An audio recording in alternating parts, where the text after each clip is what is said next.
the yellow paper. Okay, so I'll be moderating our panel with the keynote.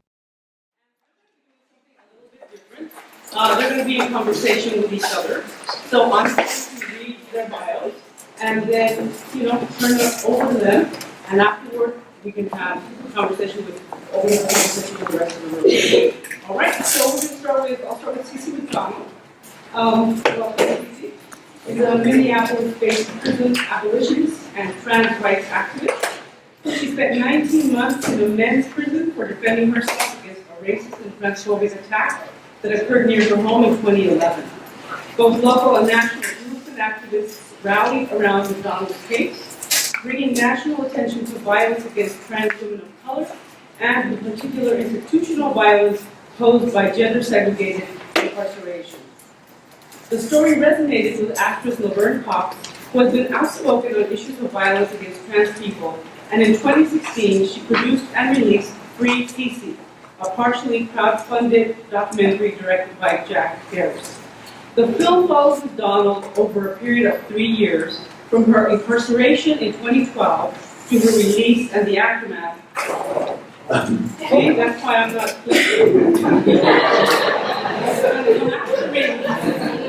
I'm trying to avoid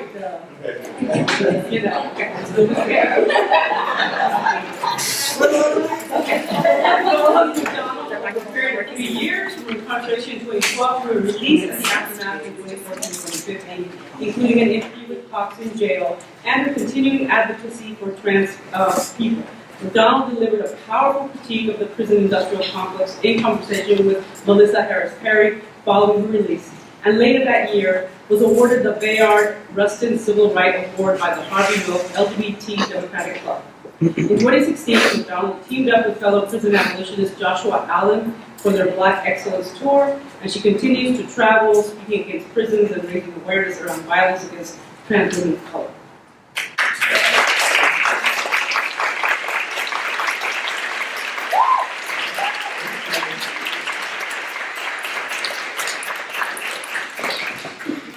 She will be speaking with C. Riley Snorton, who is, lucky for us, visiting associate professor of American Studies and Ethnicity at USC. We don't hold it against you. Next time you can come, and associate professor of Africanistan Studies at Cornell University. He earned his PhD in communication and culture with graduate certificates in Africana Studies and gender and sexuality studies from the University of Pennsylvania in 2010. Oh, you want me to hold it? No. Sorry, this is the moment.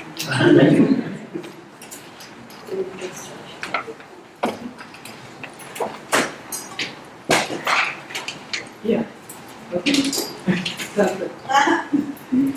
Did we all get the part about University of Pennsylvania in 2010? He's a recipient of a pre-doctoral fellowship at the W.E.B. Du Bois Institute at Harvard University in 2009, a Mellon postdoctoral fellowship at Pomona College in 2010, and a National Endowment for the Humanities Fellowship at the Stoneberg Center for Research in Black Culture in 2015. Snorton's research and teaching expertise include cultural theory, queer and transgender theory and history, Africana studies, performance studies, and popular culture. And he's published articles in numerous academic journals, and his first book, Nobody is Supposed to Know, Black Sexuality on the Down Low, published by University of Minnesota Press in 2014, traces the emergence and circulation of the down low in news and popular culture. He has also been listed as one of the top 10 transgender people you should know by BET.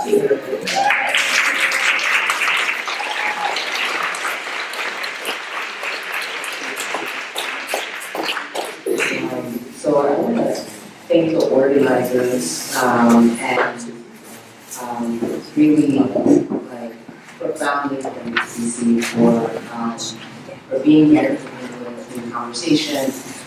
We organized our talk today as a series of questions that we wanted to ask each other. And the title of this keynote duet is called Dreams/Myths/Histories, which is drawn from the preface to Abu Nizami, and behind the colon is envisioning more world. So we're gonna start with just a kind of question that's kind of like catching up, which is really like, what are you up to right now? And like why?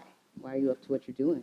Um, yeah, I have been for the last couple of months been doing some organizing work, trying to figure out these solutions that we talk about when we think of like abolition work and um, really trying to build a coalition of like people to join this project and figure out what that would look like as a team with no levels of hierarchy, just as a unit, moving as one.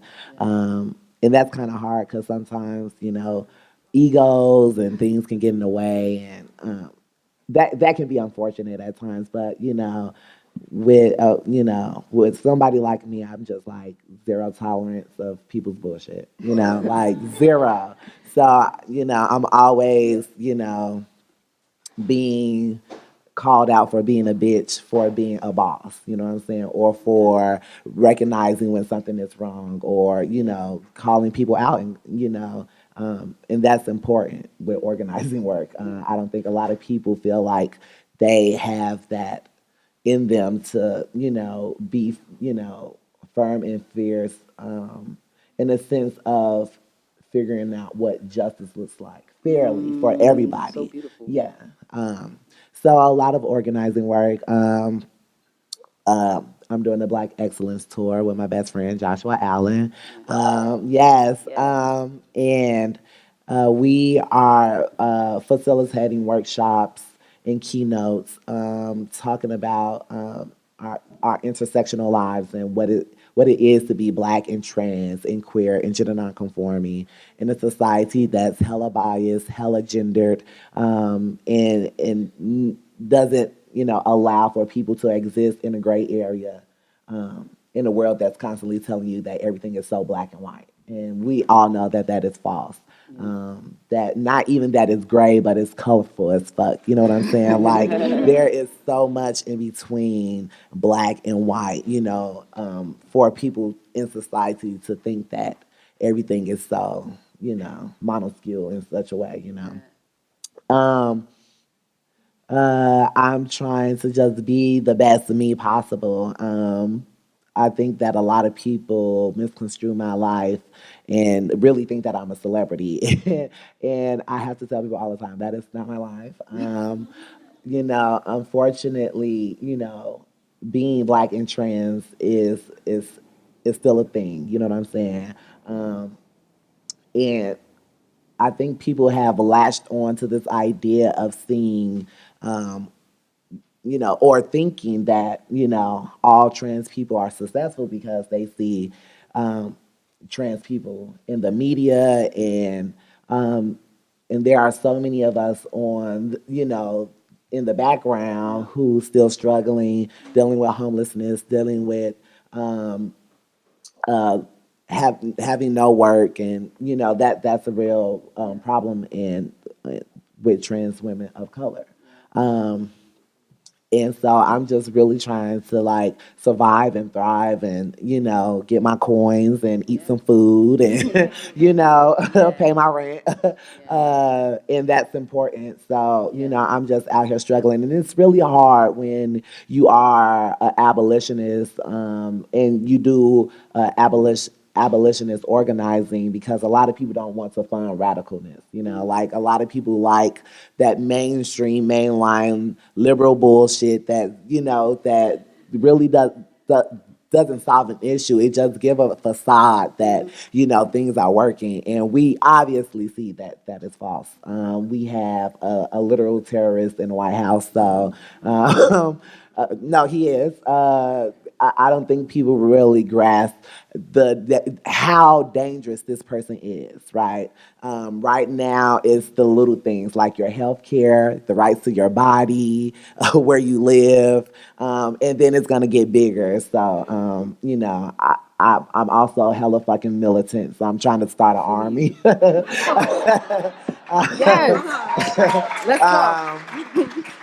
go. One of my idols is Octavia Butler, Yeah. and to think of like all of like black futurism, like I always envision myself as like this leader in a Hunger Games style world, which is not far fetched or implausible. Again, with somebody that's like trying to strip away, people's rights to food and accessible food and healthy food, we will be at one point stabbing each other for loaves of bread. So prepare for that. Y'all didn't like that one. Y'all was like, oh, that went real dark. Really real. Oh my gosh. They was like, no, not that serious. But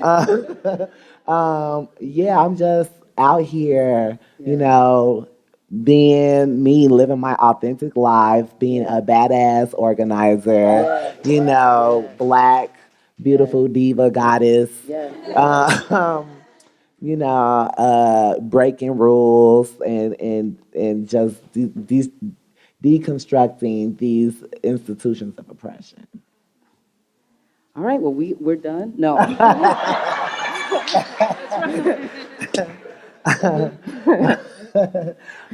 But yeah, so I haven't really been on the activism scene for too long, and it's really surprising that I even have to remind myself, like, girl, you only been out of prison for 3 years. Like it hasn't even been. Well, it'll be 4 years in January. And to think how I just jumped into this activism work. Is that the case with you? Did you just like get into activism work, or was it something um, that you like? For me, I had to come to my awakenings. Like I wasn't always blessed, and I can say that even as a black trans woman, that I lived in my own bigotries, that I lived in my own internalized racism and things like that, and having to challenge that. But some people have parents who are woke. You know what I'm saying, and give them the knowledge. Unfortunate for not so many of us, but Yeah, I mean, so I was politicized from childhood, in the sense that like I was actually raised on a black separatist farm. So yeah, the parents that are woke, yes, right. and like in terms of like developing my own kind of political, which are shifting, right? But my own kind of political sensibilities and commitments. I feel like so much of it has to do with the kind of series of events that happened, at least for me, in college. So it was like I was in college in New York when 9/11 happened. I watched the kind of xenophobic response on the ground, watched the ramp up to the war, was also coming to understand myself as trans at that time. And so it was a lot of um, urgency around putting my body on the line while also understanding my body is changing around me. And I ended up actually, before going into grad school, I was doing nonprofit work. I was working at Gay Lesbian Alliance Against Defamation, Gay Lesbian Straight Education Network. It wasn't the path that I felt like I could take to be able to hone my voice the I guess in the direction of justice. And so I ended up going into graduate school. And what I'm up to right now actually is I have a book that's coming out next month. That's actually also published on Minnesota Press. Come through. Cece's from Minneapolis, so we were talking a little bit about that. And it's called Black on Both Sides, A Racial History of Trans Identity.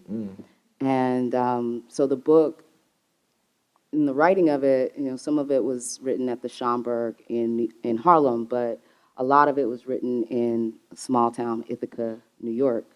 And I was feeling like really disconnected from Black trans community there. And it became the kind of grounding practice for me to be in archives with Black trans people who give us so many lessons on how to survive, who were dreaming things that we can still continue to dream with them. And so the kind of impetus of the book for me was about reviving and then also inventing strategies for survival. And you're in the book, so yeah. Thank you. Oh my God. Yes, that's amazing. I don't know.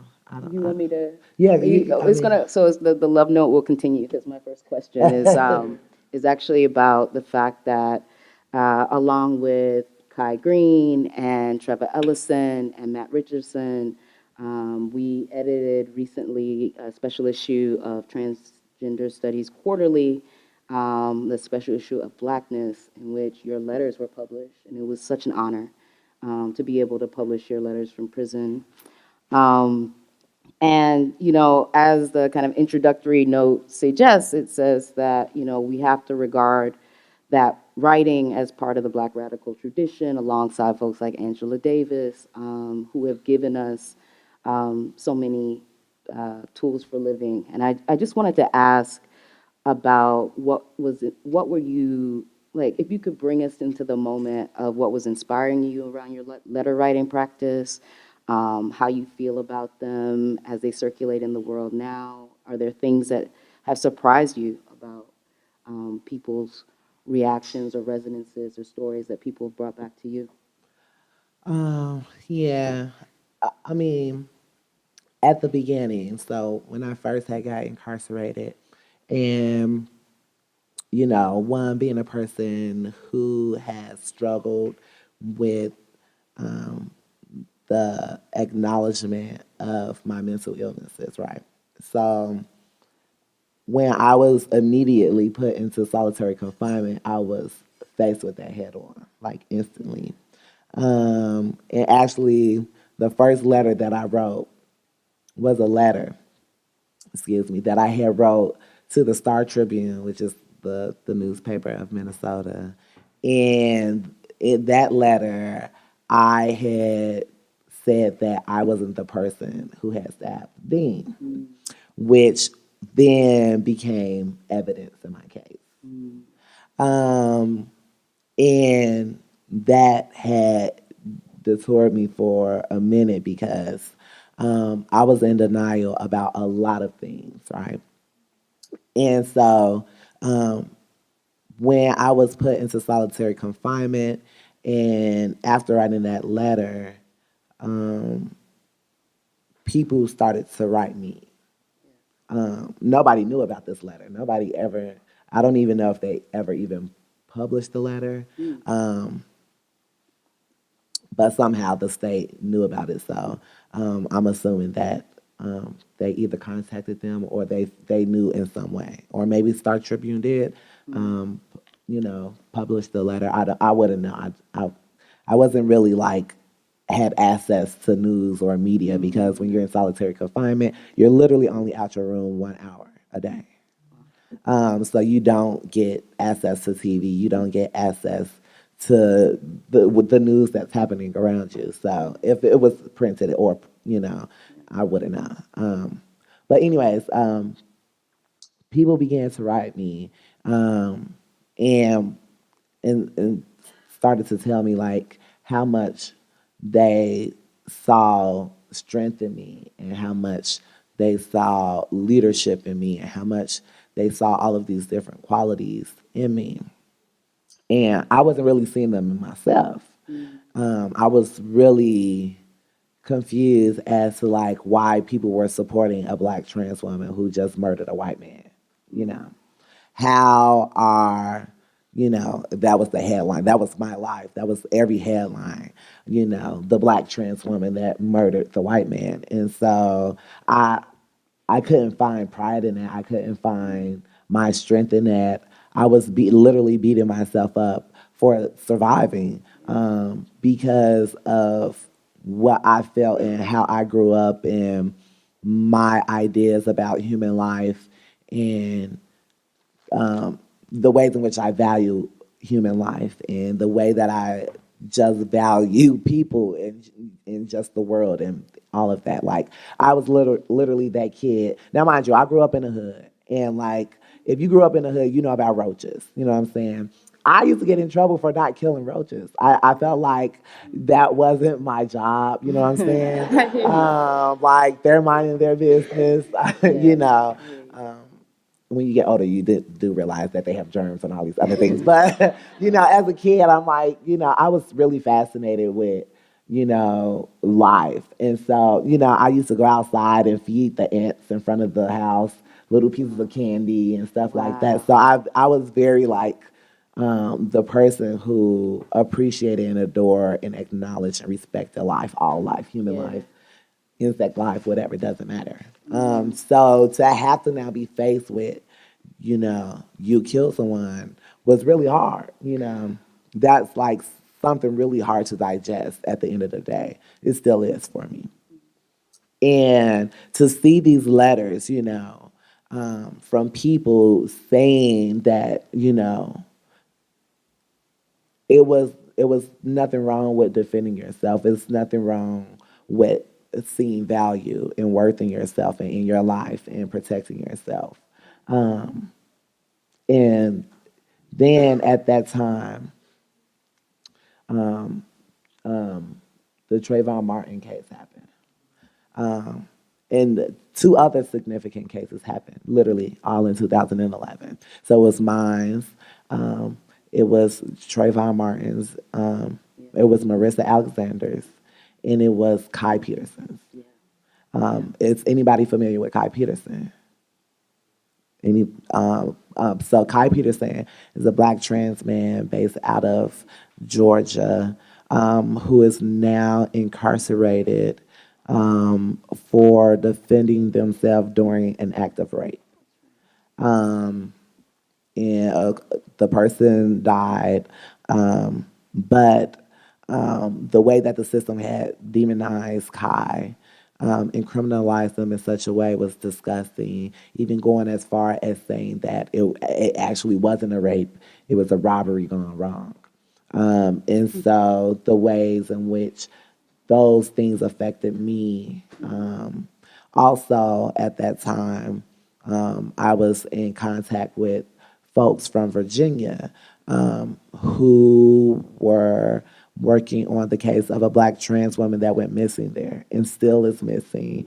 In Charlottesville, police department did nothing to aid the family, but I believe there was like a really high profile case of a white woman that went missing from the University of Virginia. And they literally sent out the troops, you know.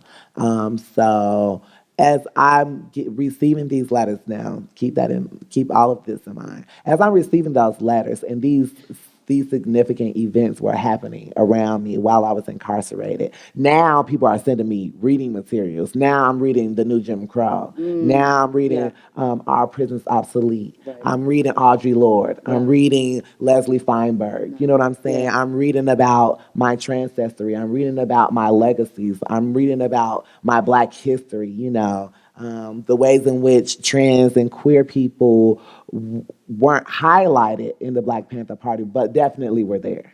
You know, the history that was there and never taught to me, I was now receiving that. And that kind of like ignited something, you know, because now I'm getting irritated and upset. You know, I'm in prison reading about the prison industrial complex. So of course, you know, that really just kind of ticked me off. Like, oh, so I'm really just a money bag scheme to these motherfuckers. You know what I'm saying? And so that and people started to give me money, so I bought me a TV, you know. But I would literally just watch MSNBC. And so, like, now I'm being politicized in such a way where I wasn't really into politics or even really knew how politics works, because I really didn't care for that growing up. I'm like, okay, a bunch of white people talking, okay, not my cup of tea.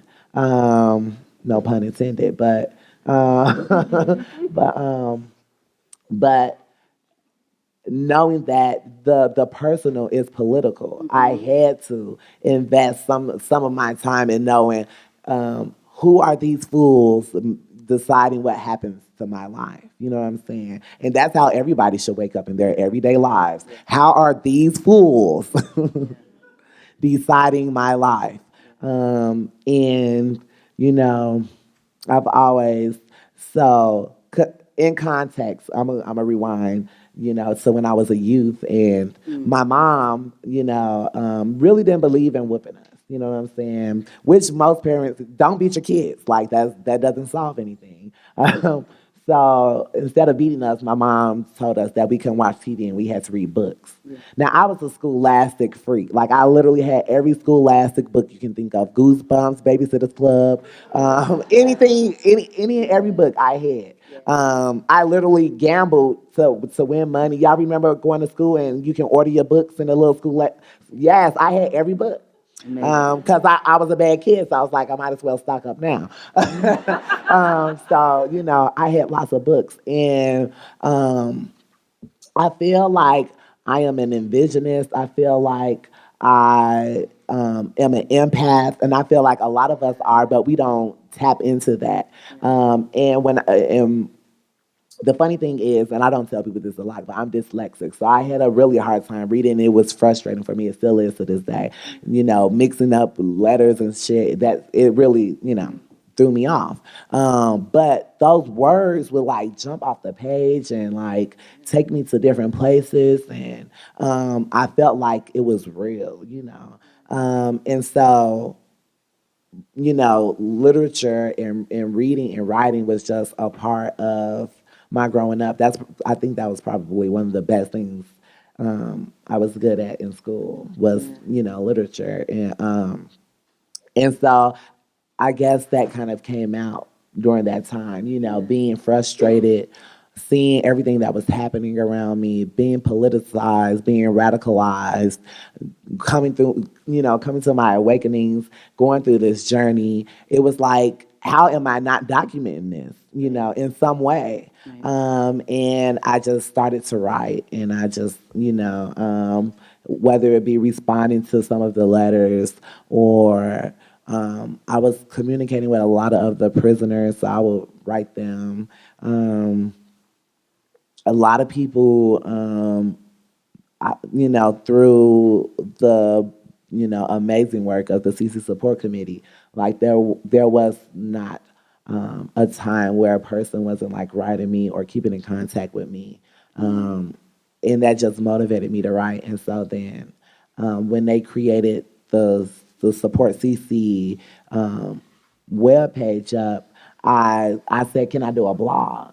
And I felt like that was a good way for me to communicate with the people on the outside, and let them know, like, your bitch is back. I'm turned up. Let me tell y'all what's going on. And I mean, it was just like, a part of me, and also just wanting to be like, again, I'm really into like sci-fi and fantasy and stuff like that. So I actually want to create screenwrites and stories around black and brown, trans, queer, GNC superheroes and leaders, and like we don't see that too often. And like, every time I see a story or go watch a movie, it's always like this very cis het normative bullshit that's like that literally tells black and brown queer that queers in youth, what I'm saying, that you're not deserving of like to be grand or to be super or to be extravagant or to see more in yourself, you know what I'm saying? And having those narratives of I feel like I had that. The person I looked up to the most um, was Storm from X-Men, right? I always wanted her to be a trans woman. I was like, please be trans, because that I can see that in myself. Yeah. Um, I like that. but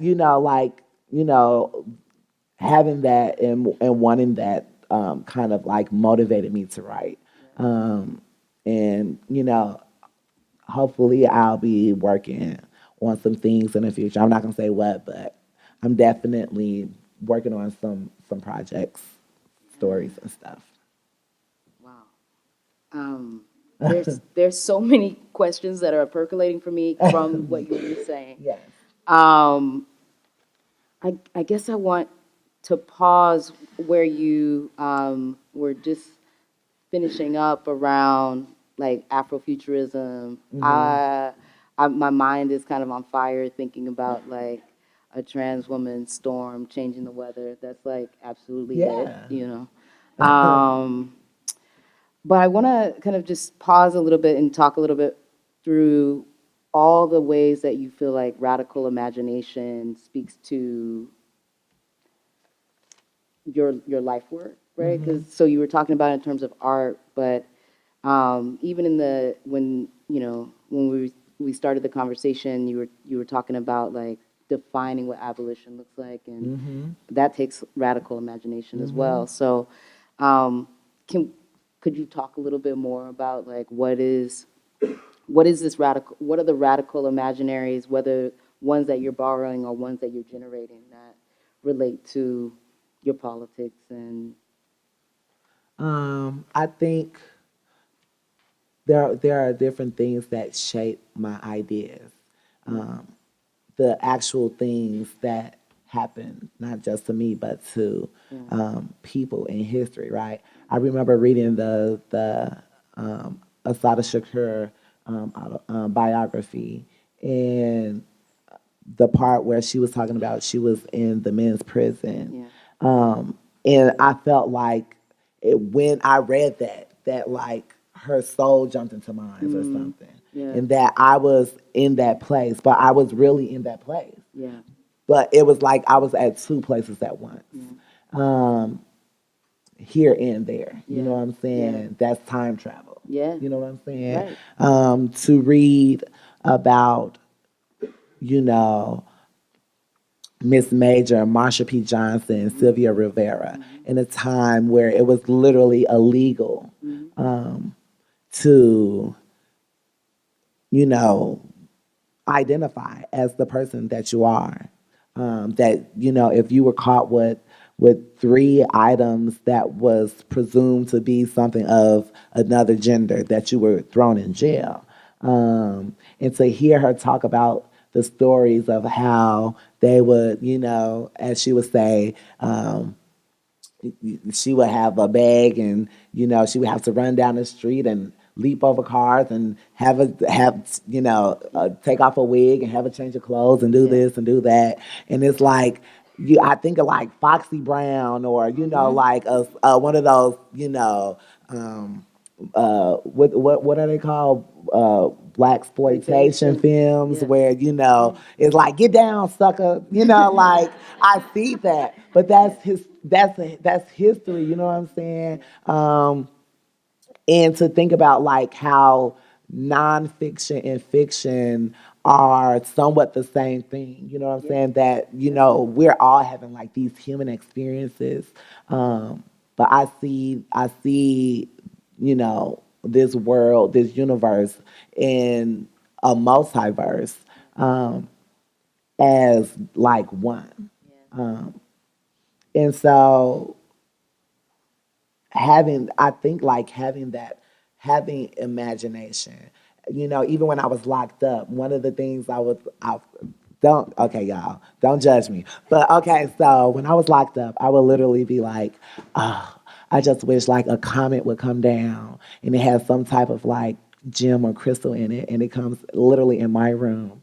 And, and it comes in me, and I can kick these fucking wall down, and I can like free the people. That's literally why I'm like, universe, are you hearing me, universe?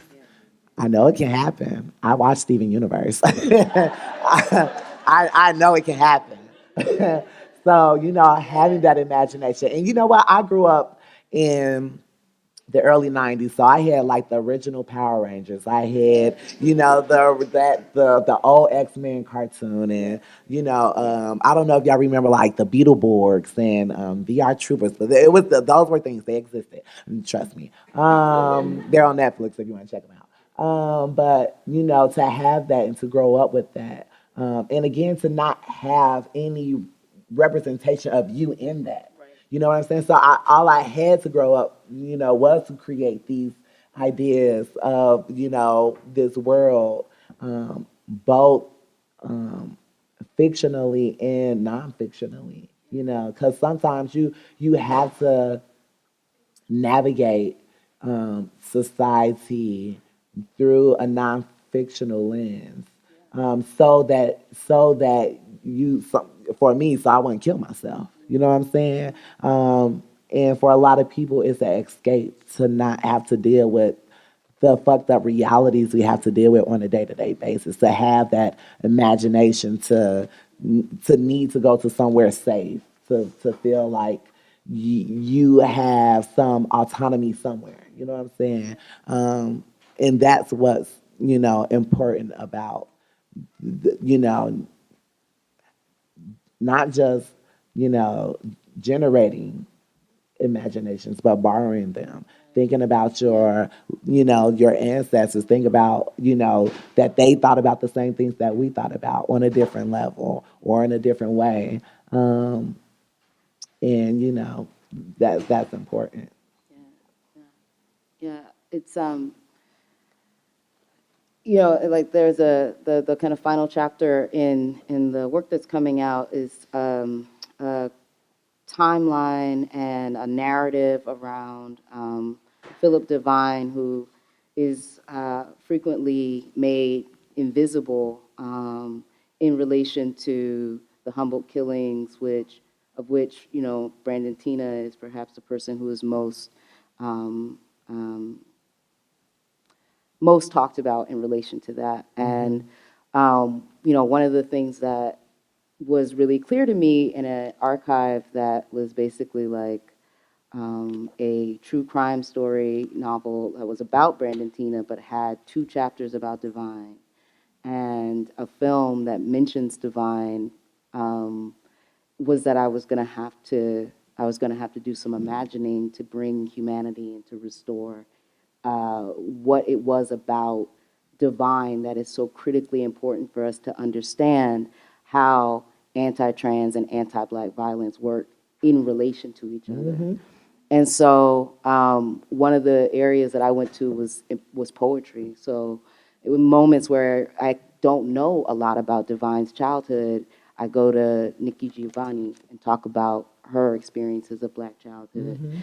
And so, the degree to which like we use art and fiction and imagination, it both in the kind of living in the now, but also like what it means to live with archives that have been put under erasure as well. It really resonates with me.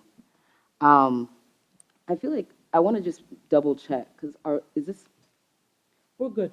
we're good? Yeah, Okay, we're good. real good. Because I have more questions, but I Oh, was like, please. I don't want to be the only person who gets asked questions. Oh, yeah, no, I think we can talk for about another 10 minutes, as a matter of fact. Okay. And then we can open it up. Oh, got it. Okay. So I want to ask you about, I'm going to combine the other 2 questions I have then, and ask you a little bit about, I know you're doing the Black Excellence Tour with Joshua Allen, and you're talking about intersectionality, and I would love for you to talk more about intersectionality, and it's the kind of invisibility of it, the visibility of it, like just to share some of those thoughts and what's going on with your collaboration with Joshua. Oh yes, that's my baby cake. Yeah. My best friend. I love them so much. They actually opened my eyes to how I fell into like this binary world and was like, part of a binary system. And Josh is my first friend that identifies as trans and gender nonconforming. And that means so much to me because I'm like, you know, a person that can hold these identities um, and not give a fuck what anybody thinks. One is amazing and inspiring every day.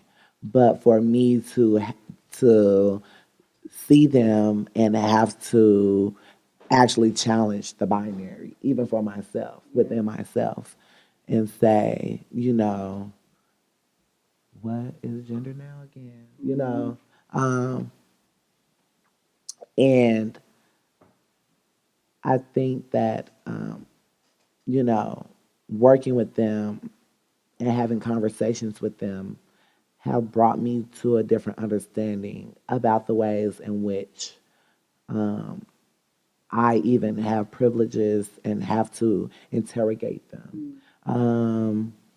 And when I experienced my best friend, being chased into a bathroom because the security officer misgendered them, and and not just chase them in there, but began to harass them, really was an eye-opening incident. And really, after that, we really were able to have conversations, excuse me, about intersectionality.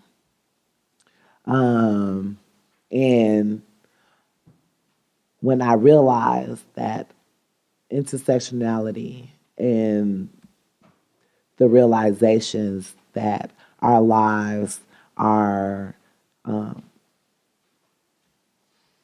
kind of intersecting in such ways that even one would say I'm living this type of life in this part of town from away from these Like that. people, Yeah. that you are still somehow connected to me and to you and we can't recognize that because we're living through our biasness. We're living through our bigotries. We're living through our privileges. And even some marginalized people live in those same ways, right?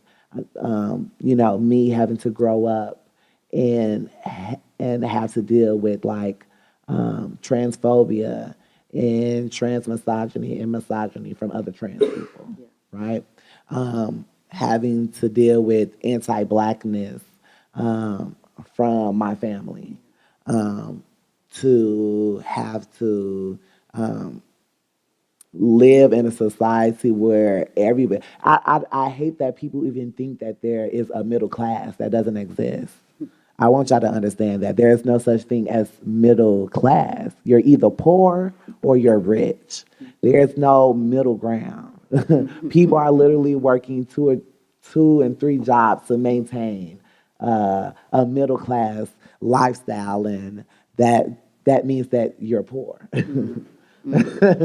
Anytime you're working three jobs to pay a $1,500 or $2,000 mortgage with a 8% APR, and you're poor. A lot of people don't understand that. So we've been also given these fake constructs in society to make us feel superior or to be a part of a hierarchy. And people disconnect from each other when a person can say, "Oh, I have more than this person," or "These issues don't pertain to me," or whatever, blase, blase, whatever you want to think. That's false. When I think of women's rights and the rights to their bodies, a lot of people will say, "Oh, well, that doesn't concern you." But that's false, because doctors get and politicians get to make the same decisions about trans women's bodies that they do with cis women's bodies, as well as trans men. So when people don't acknowledge that, you are denying the even the idea of intersectionality. You're not saying that, oh, this issue is pertaining to me in some way because it doesn't pertain to you. Islamophobia affects all of us in here. Transphobia affects all of us in here. Racism affects all of us. Well, not all of us. Um,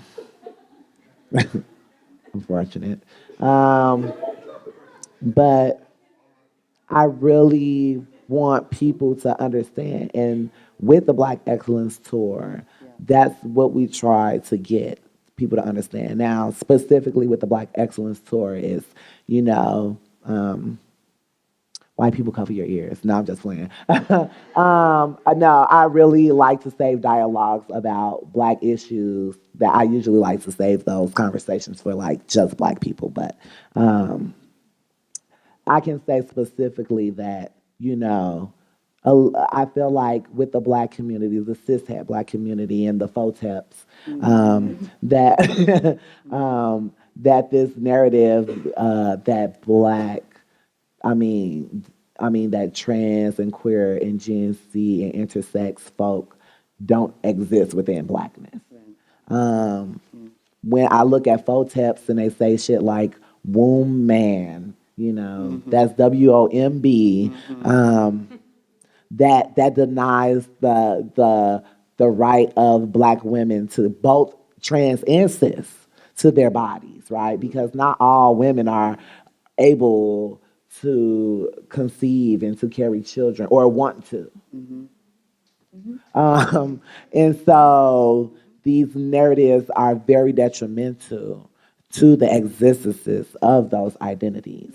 And so when people try to separate my Blackness from my transness, I got to say, hold on, ho. Let me tell you something. I don't navigate as two separate identities. When I walk outside of my house, I'm Black and I'm trans. I can get shot by the police just like any other Black person. And it has happened to trans women. Maya Hall. There was somebody just told me recently that a trans woman was just shot in front of her home, and her husband, who is also trans, is incarcerated. And so now their kids are in the system, right? But those narratives are never shared, you know what I'm saying? Because it's always a system normative society that's, you know, and that's why I hate when, you know, the alt-right and, you know, these sissies, and I call them sissies, that's the CISSIES, the sissies, they created this idea that like gay people, they didn't include everybody else in that, but gay people have an agenda. I'm still trying to figure out what the fuck that is. Like, what is the gay agenda? I'm still trying to figure that out because I'm like, shit, gay people are evil too. Y'all know Milo Yiannopoulos. I mean, you know, he's gay and he's white and he's, you know, I've seen videos, you know, and that's why I hate that people think that because a person is marginalized, that they just get it. And that we all kumbaya with each other. And I'm not friends with these hoes. I don't trust half these girls. They don't get it. They laugh in your face and they kiki and they act like they get it, but they don't. You know what I'm saying? And that's also intersectional. You know what I'm saying? Racism in the why aren't there more conversations about racism within the LGBTQI community or anti-Blackness in general within the LGBTQI community? Why aren't non-Black POC people having conversations about anti-Blackness within their communities? Why aren't, you know what I'm saying? Why aren't cis people having conversations with other cis people about transphobia and queerphobia and homophobia? Like, that's intersectional. That's right. You know what I'm saying? And that's the basis of our work is to get people to see that. Yeah. Anytime you can wake up with a privilege, I don't think people even take time. And that's how you know society is selfish. Because a person, even a marginalized person, as myself, can wake up and say, this is my privilege. Yeah.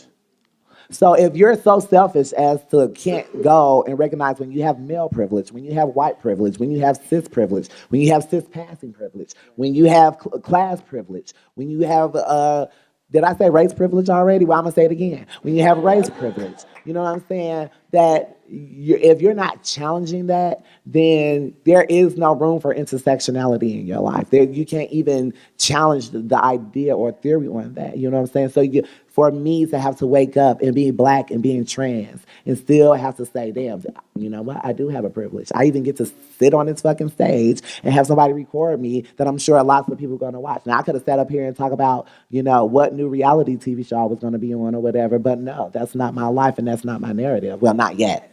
I'm going to have a, not yet. You know, I'm going to hop on the, you know, Housewives of Atlanta or somewhere for one season. I got to give them one.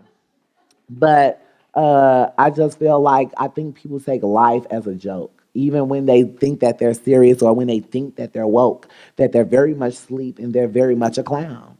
And so I just want people to understand that. You know what I'm saying? Like if you're literally not waking up in your life and saying, you know what, these are the privileges I have, I'm going to try to uplift and center the voices of these people in some way. You know what I'm saying? Not go on Twitter or Facebook and try to tell a black woman not to be angry or tell somebody to compose themselves or, you know what I'm saying? Like, girl, you're more of the issue than the solution, so stop talking to me. You know what I'm saying? And these literally are the people who think they woke. You know what I'm saying? Like, you know, you know, these girls with their respectability politics and stuff, I'd be like, you know, have seats. Have seats. So on And that before one, you we have should. that, wait, and before you have that seat, make sure it wasn't made by somebody in prison for 10 cents. Thank you. That's right. Thank you. Thank you.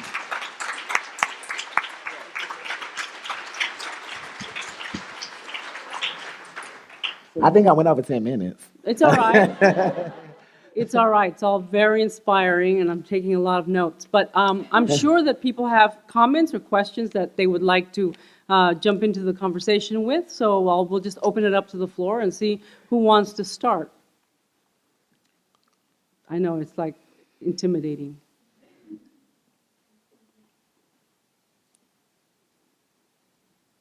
Yes, Rafa.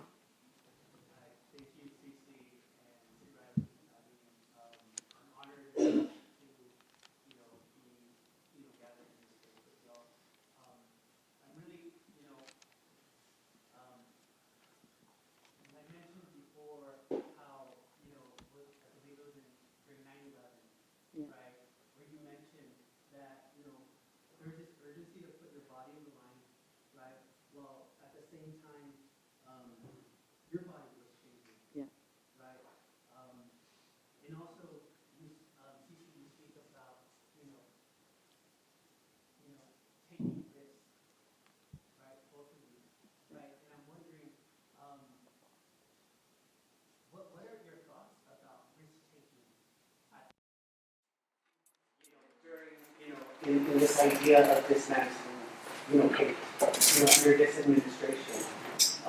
Does it look different? Is it putting our bodies on the line again? Yeah, you know, for me, I all I can do is just think about the ways in which my ancestors and transcestors have endured pain and trauma and violence and death. You know what I'm saying? That is something that isn't a that is accustomed to my lineage. That is something, that pain and that trauma is something that trickles down. It has been for decades. And so it's something that I can't deny or reject or deny or pretend that isn't there, because it is. And so, I embody that and know that in life and in death, regardless of what, that I can't. And the reason why I do the work and that I can't deny that is because every day I'm affected by it.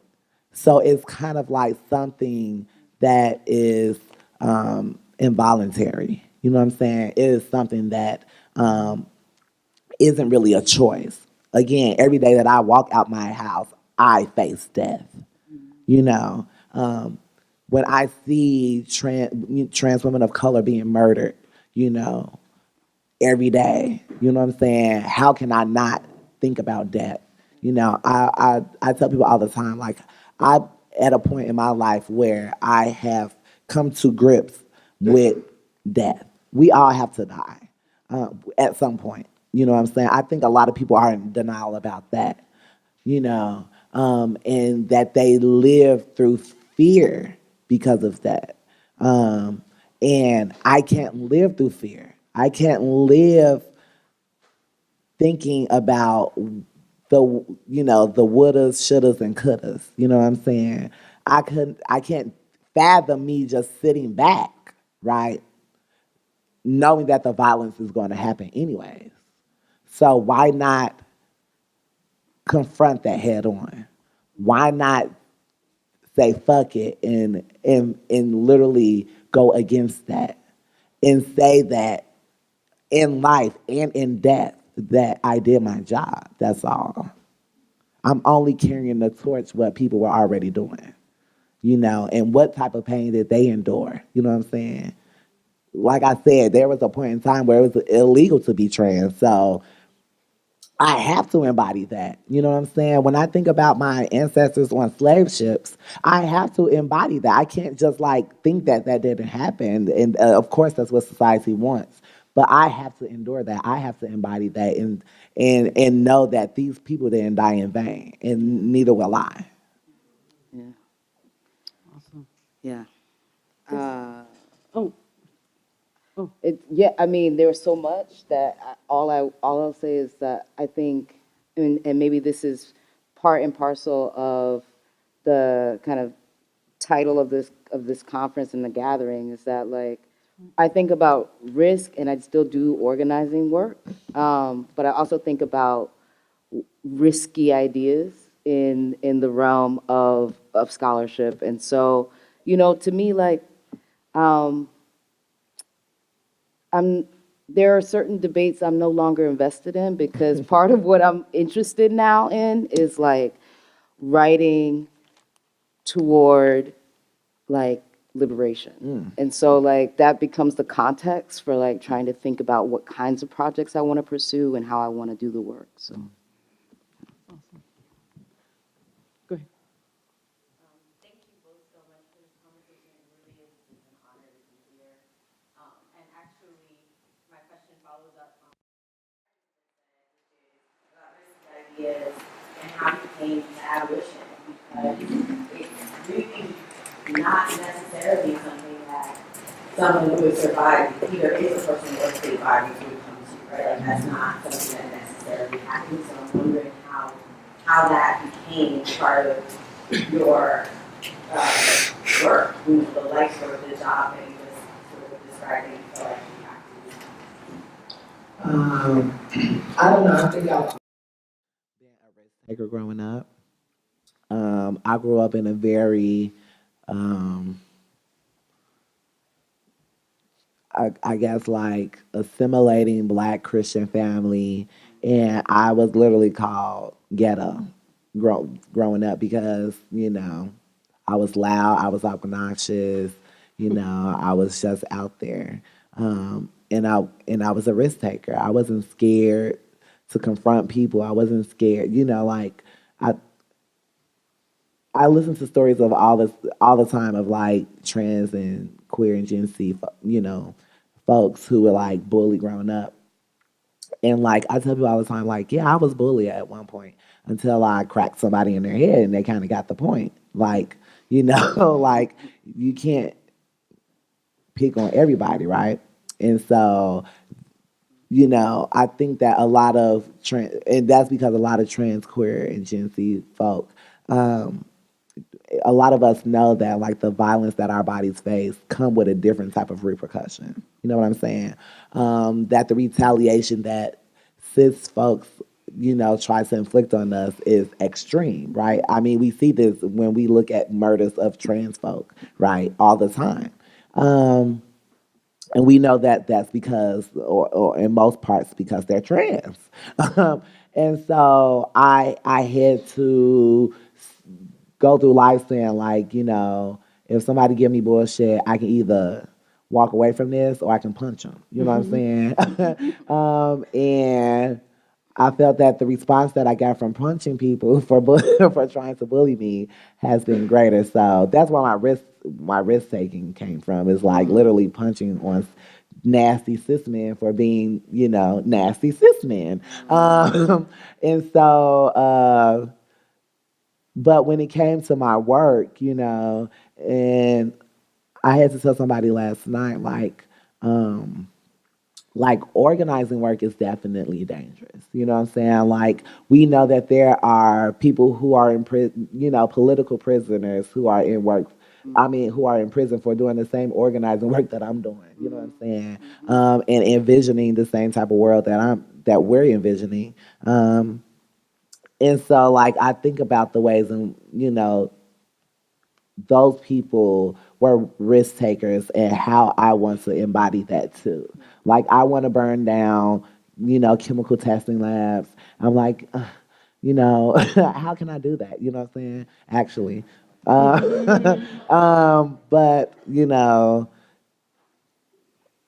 it has to be something in you that literally says yes. Like we can't keep telling ourselves no. Like you have to say yes. Say yes to yourself. That sounds like something from like one of those corny ass motivational speaking, um, keynotes. But no, literally, you have to say yes to yourself because if you keep denying your right to risk, then you will live a simulated life. Nice. Yes.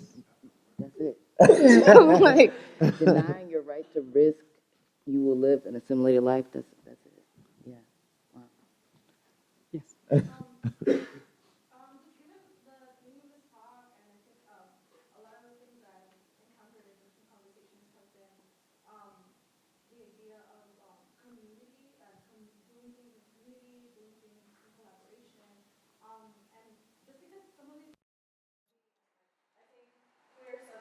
Specifically now, like, especially in like trans or black trans narrative, like, I think it's very, like, a lot of times in values like pain and hurt and, like, a lot of memories or like, collective memories that we carry, like you mentioned, like, your trans experience, like that idea. But I just want to, like, think about, like, how you, like, find joy in the world and, like, the politics of that, like, being joyous and being happy as, like, a much more powerful form of resistance, like, a fuck you to, like when we live in a world where we're told that we're nothing, that we're not meant for anything, and that we're not good enough. And I think like that's something that I guess like every like community, I guess something coalitional that like every community like cross-culturally can kind of relate to that of like the white man or like the government or like just people always telling us that we suck or that we're not good enough or that we aren't supposed to be these like the possibilities of like I don't know more radical gender like something positive. So I just want to know like how does joy function as like politics in your lives as like the ultimate form of resistance and I mean this in like the most like silly sense like laughter is a form of like like resistance like laughing and like just being with like amigas or with your queer friends going out and just dancing or whatever, like how does that look like for you and how do you implement that as a form of not just self-care but survival on the day-to-day, given that it's so difficult to just exist, and for you all also as like, given all the shit that y'all have gone through and like, in being prison, like how did you like survive? And that's just to me that's like, like the big, question that I responded a lot today. And thank you so much, Gary. It's so so inspiring. Like you have no idea how much you touched everyone and everyone here and like the world, So thank you for that. Thank you, though. I think that my biggest joy is making people uncomfortable. I get off on that. Like, I just love going to the airport and all the white people are looking at me with their funky stink face, and I just go sit in the middle of them and pull out my bag of hot flame Cheetos and talk loud on the phone and talk about the white people. Like, yeah, girl, these motherfuckers is crazy. They looking at me like I'm crazy. I stare at them back. See, I feel like a lot of people go navigate through society walking on eggshells. Like, ooh, I have to make these people happy. I have to make them feel comfortable. Like, fuck these hoes. Like, why I gotta compromise myself to make you feel comfortable in a society that was based off of your comfortableness? You know what I'm saying? Like, why do I have to literally, deal with the microaggressions and not say shit about that? I tell, if a white woman grab her purse by me, I'd be like, yes, bitch, grab that cheap ass purse, cause don't nobody want it but you. I make these girls gag. I do not care. I don't give two shits. You know what I'm saying? Because I have to live my life. You know what I'm saying? And everybody, look, when I mean say yes to yourself, that means making people uncomfortable. That means literally just being your faggy, gay, lesbian, dyke, trans, POC self. That means just literally going into a restaurant and being you. I know a lot of my friends, they literally will not go into certain places because they're like, oh, it's to this or it's to that. No, you have to make that place mold around you, honey. Don't let these institutions and these people try to mold you, because that's what you're doing. Again, you wanting to assimilate, or not even assimilate, but you still are in the assimilation process by allowing people to not let you be you. You know what I'm saying? And if you can't navigate, and I understand that it's fearful. You know what I'm saying? It is fearful when you live in a society, well, we literally are seeing people be killed for, just standing up for basic human rights. You know what I'm saying? And that shit is scary, but you can't live in fear. And I literally have to tell myself that every day. You know what I'm saying? And I'm a person that deals with like high anxiety, and I have really bad panic attacks, and with my PTSD, you know what I'm saying? And like one of the hardest things that I had to deal with was like being around like large amounts of white people, you know what I'm saying, after that incident. And I was having like anxiety attacks and panic attacks more often. So one of my friends gave me some nice strains of weed. And then I also, and then I also, and then I also had to, along with seeing my therapist and talking with doctors, but I had to, realize that these people hate my guts. They hate me. And the more people recognize that and not and realize that not everybody is gonna love you. See, I'm a Gemini. If there are any Geminis in here, we're people pleasers. Like, that's one of our biggest faults. Are like, we want to please everybody. We want to make everybody happy, and that's not necessarily a bad thing. But a lot of people can take that and abuse it. A lot of people don't see that and don't care. And so, like, I had to realize that I was trying, growing up, I always wanted to be the cool kid, and I would do stupid shit to be the cool kid and literally compromise myself in so many ways by doing that. And when I just started saying, like, give a fuck, and saying shit, I don't need these people. If anything, I can be my own best friend. You know what I'm saying? And loving yourself is important. You know what I'm saying? You can't love nobody else if you don't love yourself. So you really have to think about, you know, because, I hated myself for different reasons. You know what I'm saying? But when I realized that, you know, that this is me, that if people don't like that, if people can't see that, if people can't acknowledge that, then fuck them. You know what I'm saying?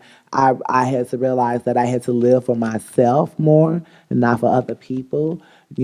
Specifically with my family, I compromised myself in so many ways because, growing up in a Christian household, even,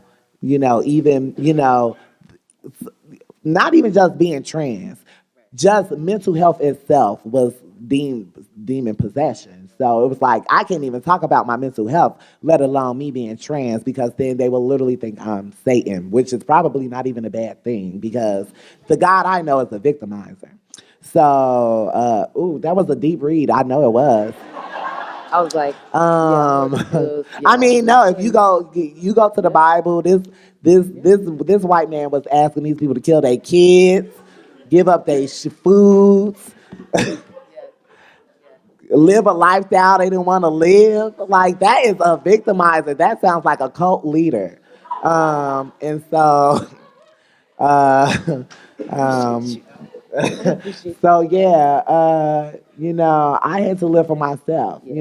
I grew up most of my life people telling me I'm going to hell, and I just realized, shit, if that's where I'm going, then I might as well take a bottle of wine in my good bikini. And I stopped living in fear, and I stopped, and I and I start not giving a fuck, and I start saying that my life is just as valuable as the next person's. And if I can't get on the elevator in a fancy hotel and somebody don't look at me like, why you here, bitch? Because I can, just like you. Ding, I'm going to the fifth floor. Good day. And people have to have that, you know what I'm saying? And that's, I commend and appreciate students and people of the greater academia because, like, y'all have to put up with a lot of shit. And a lot of y'all want to say what I'm saying right now, but can't. And, I want to be y'all voice. And so if y'all can't say it, then I'm going to say it,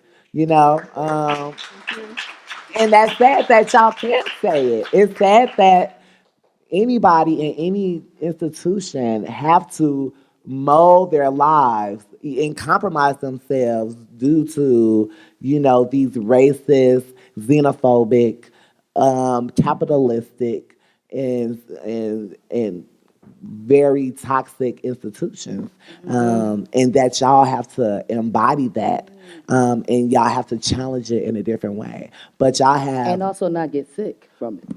Yeah, that's a big one. and so, like, I commend y'all so much, and I appreciate y'all for even being here. You know what I'm saying? I do call out a lot of places I go, just like I was at DePaul University last night, and I told them, I know a lot of y'all here for credits. Don't play in my face. I be gagging the kids. I don't care, because, but regardless of you're here for credits or if you're here to actually be here, that you're getting this knowledge. And you can't say that you did not hear it. You cannot leave this room and say, I didn't hear that girl say none of that. Because you did. And if you don't challenge yourself when you leave here, if you don't say, you know what, maybe she was right. Maybe I need to have a conversation with my mom about some anti-blackness shit she be pulling. Or maybe I should have a conversation with my grandpa about that, transphobic shit he said yesterday. Or maybe I should talk to my friends about that classist ass bullshit they be pulling. You know what I'm saying? And that's real.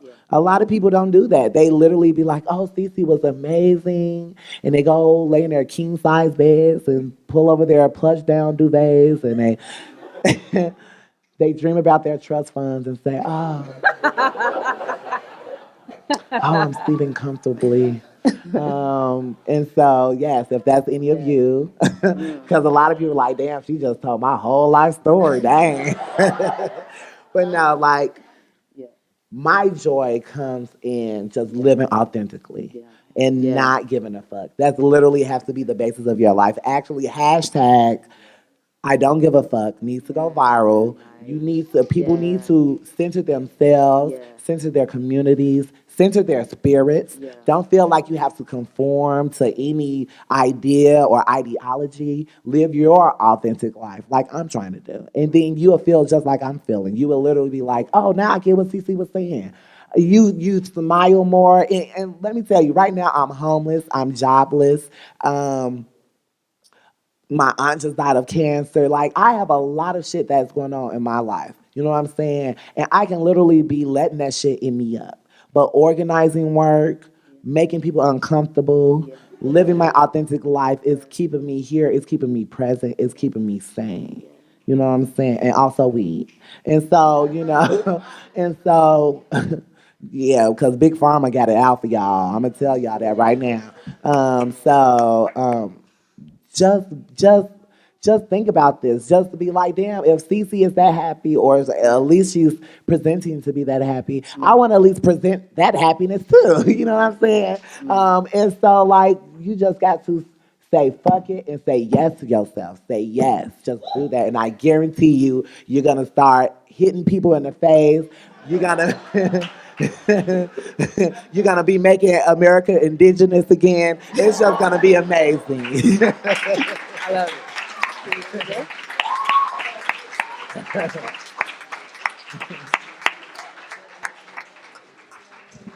Well, unfortunately, this hour is finished. We're closing up the conference, but we will continue this conversation downstairs. But however, before we go, let me just say that this conversation right here completely embodies what I think the organizers were getting at with their title of Radical Imaginaries, Scholar Activism, Dismantling the Politics of Hate.